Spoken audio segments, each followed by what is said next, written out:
Bismillahirrahmanirrahim. Assalamualaikum warahmatullahi wabarakatuh. Ahlan bikum para sahabat Al-Quran dimanapun antum berada, yang insya Allah muliakan antum semua.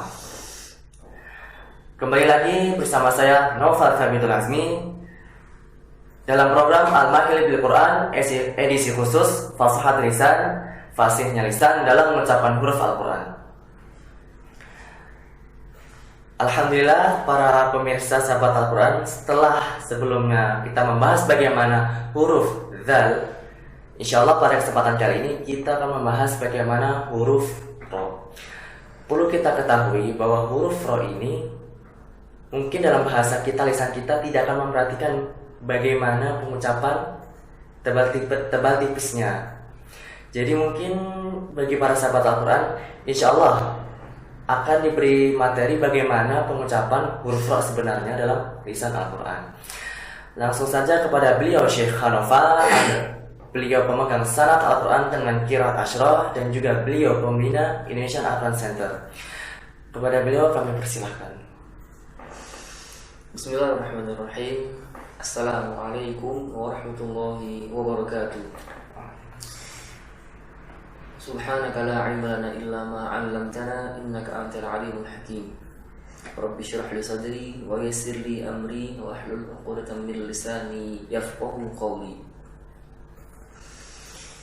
Para sahabat Al-Quran dimanapun antum berada, semoga selalu istiqomah dan semoga selalu semangat dalam mengawali hari dengan Al-Quran. Insyaallah kita akan sedikit berbicara tentang huruf ro. Sebelum masuk ke huruf ro, mungkin akan ada pertanyaan. Gimana dengan orang yang cadel? Orang yang cadel. Karena beberapa ikhwah banyak yang bertanya, Ustaz, gimana kalau ada orang cadel mengucapkan huruf ro? Maka pertama akan kita tekankan, orang cadel itu kalaupun dia nggak bisa ngucapin, itu dia tidak bisa ngucapin huruf R dan bukan tidak bisa ngucapin huruf ro. Sekali lagi, orang cadel mungkin dia nggak bisa ngucapin huruf R, tapi insya Allah dia bisa mengucapkan huruf ro. Kenapa? Karena nanti akan jelas semuanya dengan pemaparan setelah ini. Huruf ro, nama adalah huruf ro, tetapi pengucapannya macam-macam. Bisa menjadi sukun tipis r, bisa menjadi sukun tebal ro, bisa menjadi fathah ro, bisa menjadi kasroh ri, bisa menjadi dhammah ru. Demikian untuk huruf ro secara garis besar. Sekarang kita akan coba masuk kepada rangka supaya kita bisa mengucapkan huruf ro. Pertama, seperti biasa kita harus mengenal dari mana sumber suara huruf ro itu, atau dikenal dengan makhraj. Makhraj huruf ro terletak pada ujung lidah, tarful lisan, ke arah langit-langit. Langit-langit paling dalam antara langit-langit lam dan nun. Ini ada langit-langit. Ini ada ujung lidah. Lam itu di sini. Nun itu di bawahnya.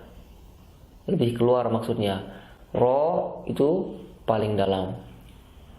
Ro itu paling dalam menurut mazhab Ibnu Al-Jazari.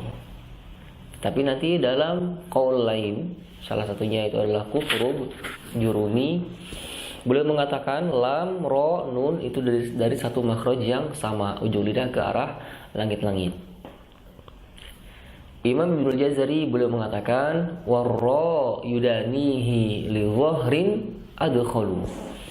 Warra yudanihi li dhahrin adkhalu. huruf ro mendekati dia. Siapakah dia yang dimaksud? Ini sedang membahas tentang huruf lam, kemudian setelah itu nun. Mendekati huruf nun. Li dhahrin, dengan menggunakan punggung dari ujung lidah. Punggung dari ujung lidah, atau kita katakan punggung lidah. Atau kita katakan ujung lidah saja. Bagaimana kita mengenal punggungnya yang mana? Yang ini atau yang itu? Yang ini atau yang itu? Maka di sini teori sudah tidak bisa masuk lagi. Artinya untuk menakarnya itu bukan dengan teori, tetapi dengan praktek.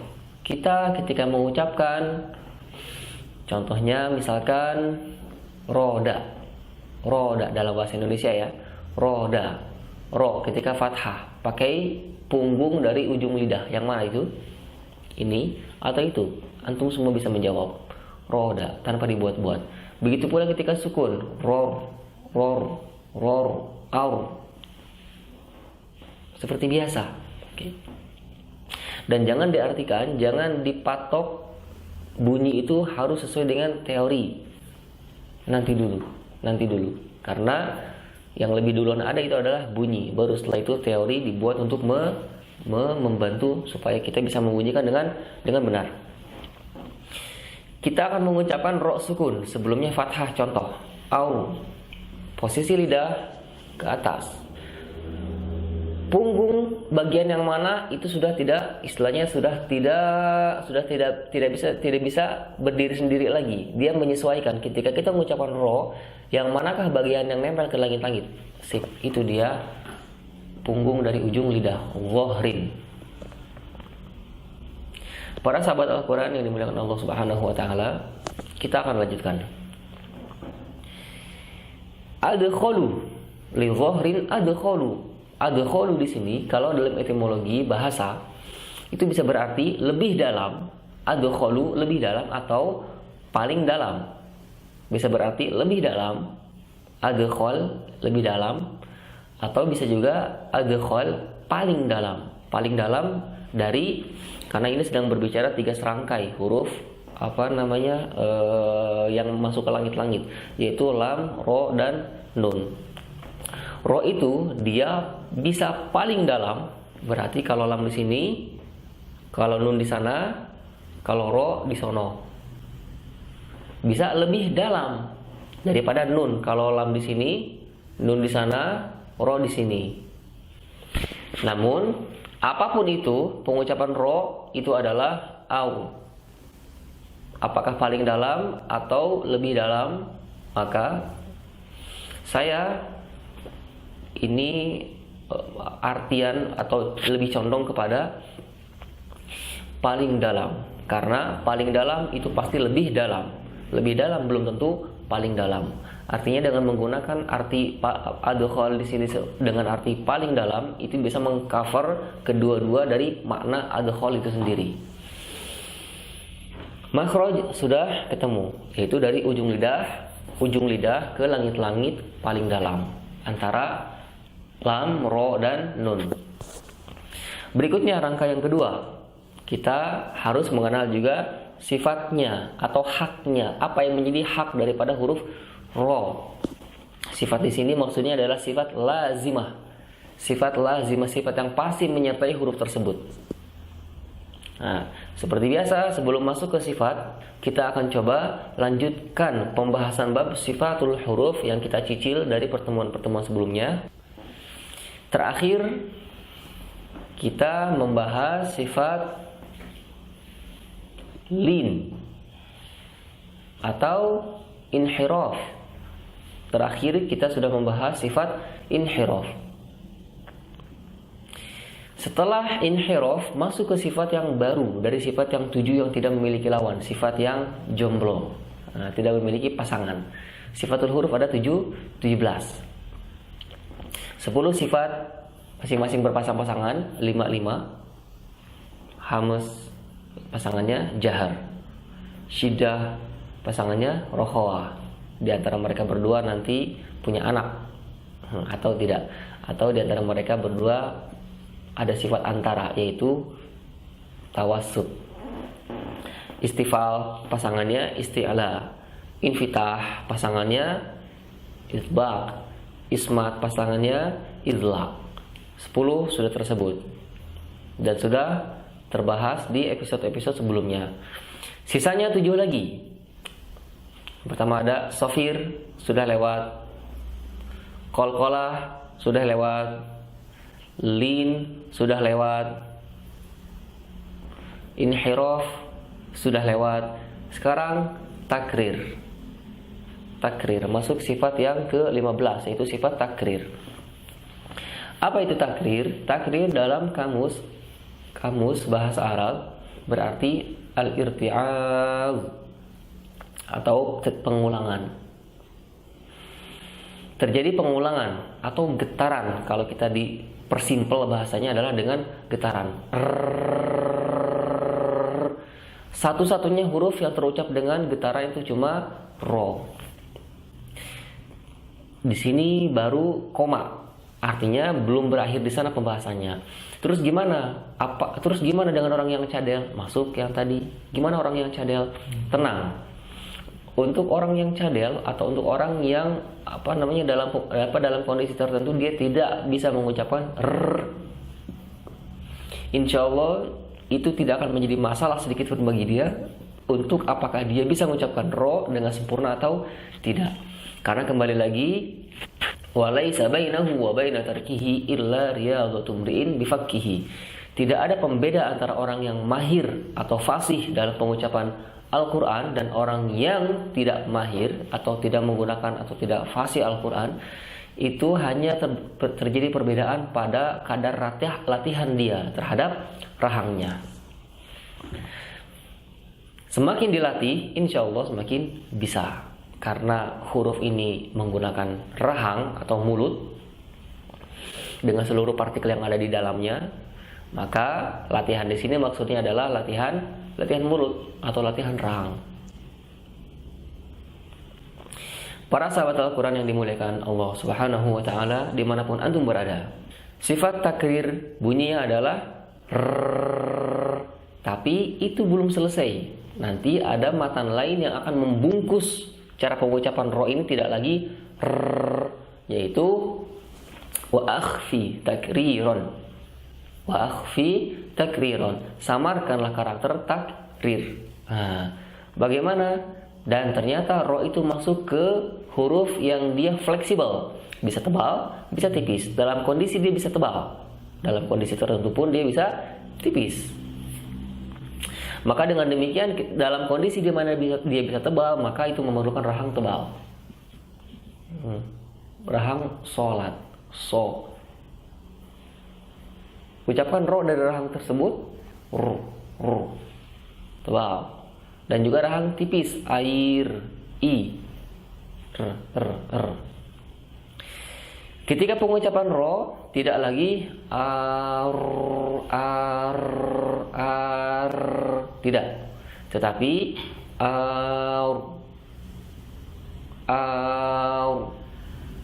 samar sekali. Tapi bukan berarti dihilangkan, karena memang tidak boleh juga dihilangkan. Kenapa tidak boleh dihilangkan? Dia nanti akan terjadi bukan lagi huruf ro, tetapi huruf lam. Karena yang membedakan antara ro dan lam hanyalah di takrir. Di antaranya adalah takrir. Ketika dia tebal, tipis, fathah, ro, kasroh, ri. Tidak ada lagi ri atau ro. Tidak. Maka insya Allah siapapun akan bisa mengucapkan dan tidak tanpa terkecuali. Insya Allah bisa. Sifat takrir sudah tersampaikan, hanya ada di huruf ro, dan karakter dari takrir itu adalah disamarkan. Demikian untuk pembahasan sifat takrir. Sekarang kita akan masuk ke huruf ro, sifatnya apa saja. Yang pertama, sifat antara hamz dan jahar. Apakah dia mengalir nafasnya atau terhenti nafasnya? Kita coba saja. Ada nafas? Tidak ada nafas. Di samping pun dia tidak ada masuk dalam kategori fahasahu syakhsun sakat. Karena tidak ada nafasnya, maka dia tidak masuk dalam kelompok huruf hamas. Tidak masuk ke kelompok huruf fahasahu syakhsun sakat. Akhirnya dia masuk di sini, jahar. Yang kedua, antara syiddah atau rokhawah. Apakah suara itu mengalir atau syiddah? Suara itu terhenti. Kita ucapkan saja mengalir dia ternyata. Tapi nanti dulu, mengalirnya kok tidak mengalir seperti sin sempurna. Kalau ini kan dia terbentur. Gimana? Antara syiddah dan rakhwah dia punya anak atau punya sifat antara. Sifat antara. Dia tidak masuk ke dalam syiddah, dia tidak masuk juga ke dalam rakhwah. Tidak mengalir 100% dan juga tidak mati 100%. Dialah sifat tawassut. Kenapa dikatakan tawassut di sini? Sebelum kita lanjut ke sifat yang ketiga,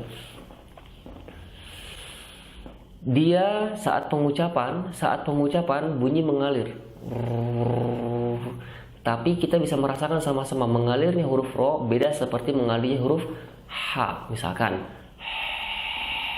sin, misalkan zai, misalkan dan seterusnya dari huruf-huruf yang rokhawah. Mengalirnya huruf ro mengalir hanya secara bunyi, namun secara teori dia posisi lidah itu ke langit-langit. Beda sama sin. Posisi lidah itu terbuka. Artinya suara itu bisa mengalir dengan deras dan tanpa ada yang menghalangi. Tapi berbeda dengan lam, nun, ro. Nanti nambah lagi ain dan mim. Lin, Umar. Berbeda dengan lin, Umar. Lam itu mungkin nanti akan kita jelaskan khusus di bab lam. Nun juga sama akan kita jelaskan khusus di bab nun. Ain juga sama, mim juga sama, akan kita bahas di babnya masing-masing. Sekarang kita akan bahas ke ro dulu. Ketika pengucapan ro itu lidah kita kan ke atas kan. Berarti secara otomatis si suara yang harusnya mengalir itu kan tertahan.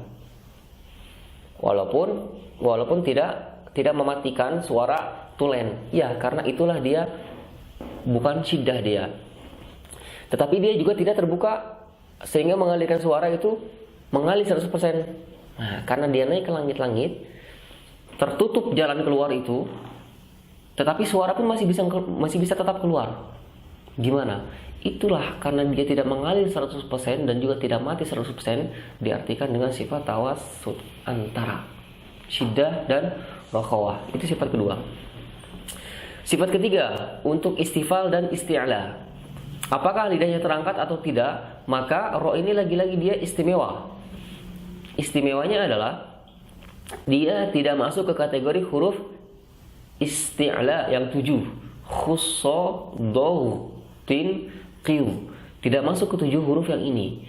Namun dia dalam kondisi dia bisa terangkat lidahnya, lidah pangkalnya. Maksudnya lidah tafkhim tarkiknya bisa terangkat. Dan dalam kondisi tertentu lidah tafkhim tarkiknya, lidah pangkalnya diam, menurun, merendah dia. Nah, secara teori ro ini masuk ke dalam kategori huruf istifal. Tapi huruf istifal itu bukan berarti tarkik. Huruf istifal bukan berarti tarkik. Karena nanti ada huruf istifal yang dia menerima kondisi tafkhim, yaitu lam dan ro. Lam dan ro. Dalam kondisi tertentu dia bisa tafkhim. Satu lagi alif. Hanya saja kalau alif itu dia tidak bisa berdiri sendiri. Dia mengikuti huruf yang sebelumnya dalam sisi tafkhim tarkiknya. Kembali lagi ke huruf ro. Sifat yang ketiga adalah istifal. Karena dia tidak masuk ke dalam kategori huruf yang isti'la. Sifat yang keempat, antara itobaq menempel atau infitah terbuka. Kita akan rasakan sama-sama ketika mengucapkan huruf ro sukun, ro. Bagian aula tengah lidah itu terbuka. Bagian aula tengah lidah terbuka, atau ketika tipis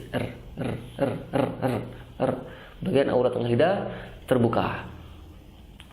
Karena bagian tengah lidah terbuka saat pengucapan ro, maka dia tidak dimasukkan ke dalam kategori huruf itbaq, shad, dhad, tha, dha.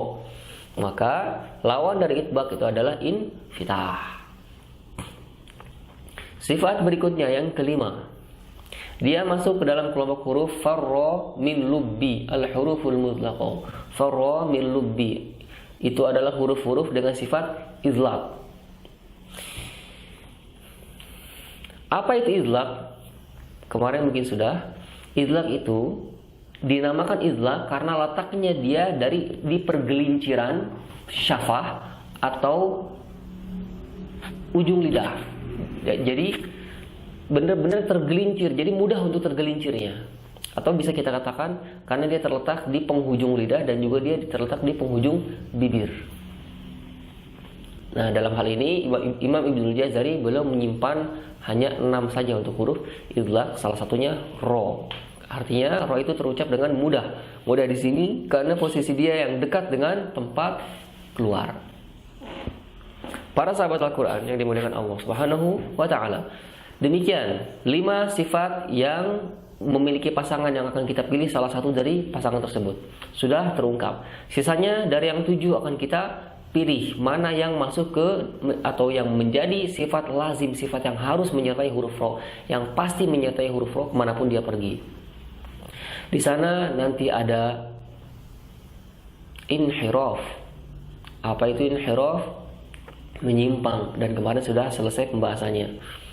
Pengucapan huruf ro, posisi lidah kita tidak lagi lurus begini, tapi artinya tidak lagi lurus mustaqim, namun dia inhiraf, menyimpang yang ini menyimpang ke dalam pengucapannya. Beda sama ketika kawan-kawan sekalian mengucapkan misalkan huruf nun, an lurus, an dan yang lainnya. Tapi ketika mengucapkan ro,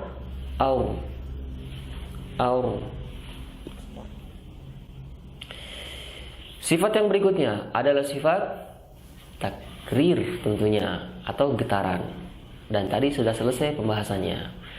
Kita akan rangkumkan sifat yang pasti akan menyertai huruf ro. Yang pertama adalah jahr, tawassut, istifal, infitah, izlaq, inhiraf, takrir.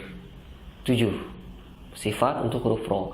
Kemanapun ro pergi itu pasti akan membawa 7 bodyguardnya ini, akan membawa 7 sifatnya ini. Kita akan sedikit ke moderator kita. Dari 7 tadi, sifat yang tadi yang dimiliki huruf ro, kita akan coba hilangkan salah satu. Misalkan sifat yang jaharnya, lawan dari jahar adalah hamz. Coba ucapkan ro tapi dengan menggunakan nafas. Kalau misalnya ini nggak menggunakan nafas, kalau misalnya menggunakan nafas, intinya bisa nggak? Nggak. Gimana caranya supaya bunyi atau tapi menggunakan nafas? Nggak bisa. Nggak bisa. Atau ucapan ro bebas, mau dalam kondisi harokat, fathah, dhamma, kasrah, sukun, tapi tanpa takrir. Sip. Para sahabat Al-Quran dimanapun antum berada, 7 sifat yang tadi dinamakan sifat yang lazim, sifat yang pasti akan menyertai huruf tersebut. Ibarat mata. Mata bagi seorang pemiliknya itu pasti akan dibawa kemanapun dia pergi. Tidur pakai mata, mandi nggak mungkin dilepas dulu matanya setelah itu mandi, atau ngapain, pasti kemanapun dia akan pakai mata. Tapi nanti ada lagi sifat yang berikutnya, sifat aridoh, sifat yang tidak mesti menyertai huruf, yaitu yang kita kenal dengan salah satunya adalah tafkhim, tarqiq. Ro, dia memiliki sifat terkadang tafkhim dan juga terkadang tarqiq. Karena kalau kita pertanyaannya seperti ini, berarti dengan simulasi tadi, apakah ro bisa tanpa takrir, tanpa salah satu dari yang 7 tadi? Nggak bisa. Tapi apakah bisa ro itu tanpa tafkhim? Enggak juga, karena dia nanti ada juga tarkiknya. Beda sama sifat yang 7. Ro itu pasti akan memiliki sifat yang 7 tadi. Demikian tafkhim terus bagaimana? Tafkhim ataukah tarkik dia? Dalam kondisi dia bisa tafkhim dan dalam kondisi dia bisa tarkik. Untuk pembahasan tafkhim tarkik huruf ro ini khusus Imam Ibnul Jazari beliau menjelaskan dalam 3 bait matan Al-Jazariyah. Pertama, waraqtiqir ra'a idza ma kusirat.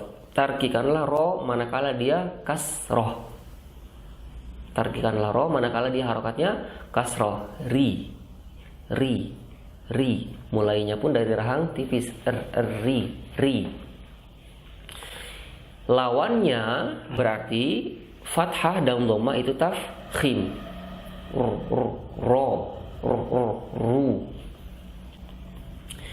Lanjutannya, kadzaka ba'dal kasri haitsu sakanat. Kadzaka ba'dal kasri haitsu sakanat. Demikian pula, maksudnya demikian pula ro itu dalam kondisi tarkik ba'dal kasri, ketika ro itu terletak setelah harokat kasroh. Ro itu terletak setelah harokat kasroh haitsu sakanat, manakala si ro-nya sendiri itu sukun. Kalau kita simpulkan adalah ro itu kalau harokat dia menjadi tarkik ketika kasroh, dan ro itu ketika sukun menjadi tarkik ketika sukun sebelumnya kasroh. Lanjutannya di bait kedua, bait di berikutnya maksudnya bait kedua dari khusus bab ro ini. Illam takun min qabli harf isti'la au kanatil kasratu laysat asla. Ini adalah pengecualian ro sukun sebelumnya kasro itu tarkik. Nah, kecuali 2. Ketika ro itu sukun, illam takun min qabli harf isti'la, dia tetap menjadi tarkik kalau misalkan setelahnya itu huruf istifal atau bukan huruf isti'la. Contoh Fir'aun. Setelah ro sukun itu adalah huruf ain karena dia bukan huruf isti'la, maka ro tetap tipis. Atau mirfaqo. Setelah ro itu huruf fa, dia huruf istifal, maka dia pun tipis. Dan kiaskan yang serupa dengannya. Au kanatil kasratu laysat asla. Pengecualian yang berikutnya adalah kasroh yang terletak sebelum huruf ro ini harus kasroh asli. Contoh Fir'aun, mirfaqo, harus kasroh asli. Kenapa? Karena kalau kasrohnya palsu itu tidak lagi ro itu tarkik. Contoh kasroh palsu ini dari hamzah wasal. Irkab, tidak. Irkab, sip. Irtadho, tidak. Irtadho, sip. Begitupun ketika dia hamzah wasalnya disambung dengan kalimat sebelumnya. Contoh illa liman irtadho.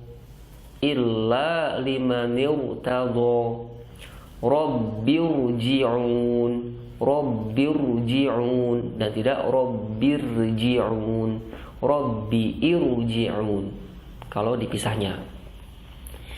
Oke. Lanjutannya, wal khulfu fi firqin. Ada khilaf artinya secara periwayatan di kalimat firqin ketika nyambung, ketika wasal, itu untuk riwayat Hafs dari thoriqah yang ada dalam thoriqah Thayyibah An-Nashr. Imam Ibnu Jazari beliau mengatakan, fahadhihi tatimmatu thnataini wa khamsina tariqan fi Hafs. Imam Ibnu Jazari beliau mengatakan di dalam matan Al-Jazariyah, intinya mengisyaratkan bahwasanya Hafs itu memiliki 52 thariqah. Dan nanti ada datang di generasi di bawahnya, yaitu Al-Allamah Ad-Dubba' atau Ali Muhammad Ad-Dubba', Syekh Umum Maqari Al-Masriyah pada masanya, syekhnya para syekh di Mesir pada masanya. Beliau merangkumkan untuk riwayat Hafs itu ada 46 jalur thariqah dalam kitabnya yang disebut Sharihun Nas fil Alfaz Al-Mukhtalaf an Hafs. Kitab Sharihun Nas. 46. Dari 46 jalur thariqah itu, di sana ada pembahasan kalimat firqin. Bagaimanakah riwayat Hafs atau para perawinya Hafs atau yang dikenal dengan thariqah? Bagaimanakah thariqah di Hafs membaca firqin ketika wasal? Ada dua di sana. Ada yang membaca dengan tarkik firqin kattaudil azim, ada yang membaca firqin kattaudil azim.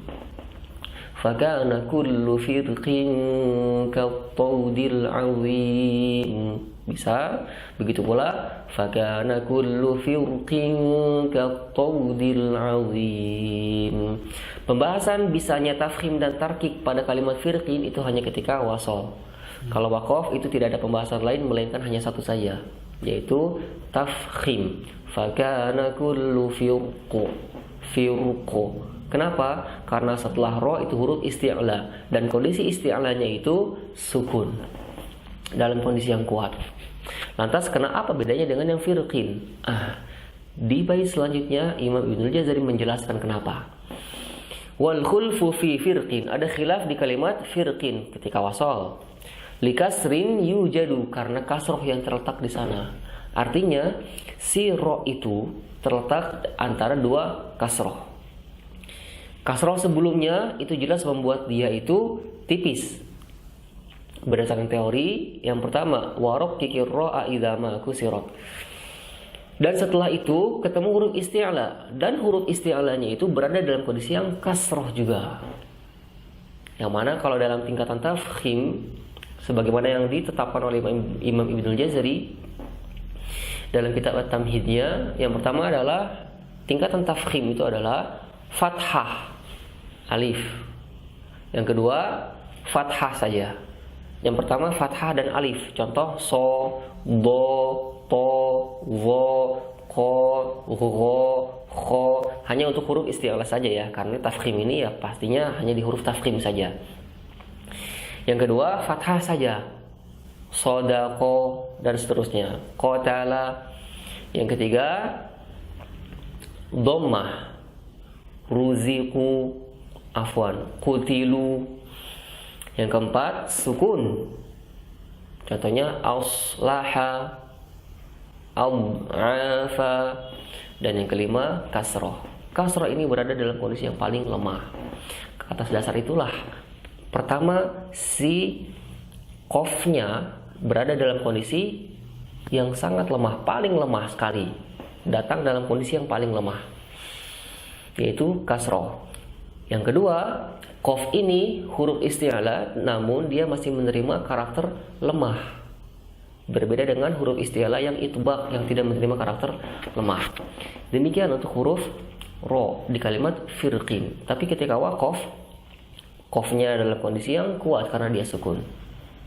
Terakhir boleh menutup dengan wa akhfi takriron, samarkan karakter takrir. Idza tashaddadu, apalagi ketika tasydid. Contoh ar-rahman, tidak boleh ar-rahman. Ar-rijalu qawwamun, tidak boleh ar-rijalu qawwamun. Demikian sekilas untuk huruf ro. Demikian para sahabat Al-Quran pembahasan mengenai huruf ro sekilas sesuai dengan matan Al-Jazari, di mana kapan dia menjadi tafkhim, yaitu kalau suku, kalau harokat dia berada dalam kondisi kasroh. Kalau misalkan sukun sebelumnya kasroh, setelahnya nggak boleh huruf isti'la. Sebelumnya kasrohnya harus kasroh asli. Khusus untuk kalimat firqin itu ada ikhtilaf, tapi ketika wasal. Insya Allah masih ada lagi pembahasan, yaitu dalam skala yang lebih luas lagi, kapan ro itu menjadi tafkhim, kapan ro itu menjadi tarkik, dan kapan ro itu menerima kedua kondisi tersebut. Kalau tadi dalam penjelasan matan Al-Jazariyah masih hanya garis umum saja penjelasan tafkhim tarkiknya. Insya Allah di berikutnya kita akan menjelaskan ro di dalam Al-Quran datang dalam 10 kondisi tafkhim. Dan untuk kondisi tarkik dia datang dalam 6 kondisi. Dan untuk tafkhim dan tarkik itu nanti ada kalimat-kalimat tertentu yang dia bisa menerima tafkhim dan juga tarkik selain kalimat firqin. Maka untuk pertemuan kali ini kita akan simpulkan dulu apa yang didapat di saat ini. Pertama, makhraj huruf ro, yaitu ujung lidah ke langit-langit paling dalam antara langit-langit lam dan nun dan juga ro itu sendiri. Sifatnya yang pertama adalah jahar, kemudian juga tawassut, kemudian juga istifal, kemudian infitah, kemudian izlaq, kemudian inhirah, kemudian takrir. Tafkhim tarkiknya dia bisa tafkhim dan juga bisa tarkik. Wallahu a'lam. Alhamdulillah pembahasan huruf ro pada episode kali ini.